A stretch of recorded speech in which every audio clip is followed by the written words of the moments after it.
Hi hello friends, welcome back to my channel. അപ്പോൾ ഞാനൊന്നൊരു അടിപൊളി മൊഹിത്തോയുടെ റെസിപ്പി ആയിട്ടാണ് വന്നിട്ടുള്ളത്. വളരെ സിമ്പിളാണ് ഇത് ഉണ്ടാക്കാൻ വേണ്ടിയിട്ട്. അപ്പോൾ നമുക്ക് എങ്ങനെ ഉണ്ടാക്കുന്നത് നോക്കാം. അപ്പോൾ അതിനുവേണ്ടി ഞാൻ നല്ല പഴുത്ത മാങ്ങ ഇതുപോലെ ചെത്തിയിട്ട് നമ്മുടെ ജാറിലോട്ട് ഇട്ട് കൊടുത്തിട്ടുണ്ട്. അതിലേക്ക് നമുക്ക് ആവശ്യമായിട്ടുള്ള പഞ്ചസാര ചേർത്ത് കൊടുത്ത് നന്നായിട്ട് അടിച്ചെടുക്കാം. ഇപ്പോൾ ഇതുപോലെ നന്നായി പൾപ്പായി വന്നിട്ടുണ്ട്. ഇനി നമുക്കിതൊരു ജാറിലോട്ട് ചേർത്ത് കൊടുക്കാം. നമ്മൾ ജ്യൂസ് ഉണ്ടാക്കുന്ന ഒരു ഗ്ലാസ്സിലോട്ട് ചേർത്ത് കൊടുക്കാം.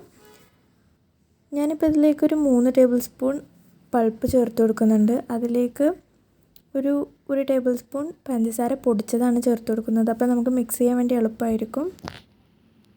ഇനി ഇതിലേക്ക് നമ്മുടെ നാരങ്ങ വട്ടത്തിൽ അരിഞ്ഞത് നമ്മളൊരു ഭംഗിക്ക് വേണ്ടിയിട്ട്, പിന്നെ ഒരു ഫ്ലേവറിന് വേണ്ടിയിട്ട് ഇതിലോട്ട് ചേർത്ത് കൊടുക്കുന്നുണ്ട്. പിന്നെ അതുപോലെ തന്നെ നമ്മുടെ പുതിനയിലയും ചേർത്ത് കൊടുക്കുന്നുണ്ട്. പിന്നെ നമ്മുടെ മെയിൻ ഇൻഗ്രീഡിയൻ്റ് ആയിട്ടുള്ള സോഡ ഒഴിച്ചു കൊടുക്കാം. എന്നിട്ട് നല്ലപോലെ ഒന്ന് മിക്സ് ചെയ്ത് കൊടുക്കാം. അപ്പോൾ നമ്മുടെ ടേസ്റ്റി ആയിട്ടുള്ള മാംഗോ മൊഹിത്തോ ഇവിടെ റെഡി ആയിട്ടുണ്ട്. അപ്പോൾ എല്ലാവരും ട്രൈ ചെയ്യണം. വളരെ സിമ്പിളാണ്, അതുപോലെ തന്നെ വളരെ ടേസ്റ്റിയാണ്. അപ്പോൾ അടുത്ത വീഡിയോ ആയിട്ട് നമുക്ക് വീണ്ടും കാണാം. Thank you for watching my channel. അസ്സലാമു അലൈക്കും.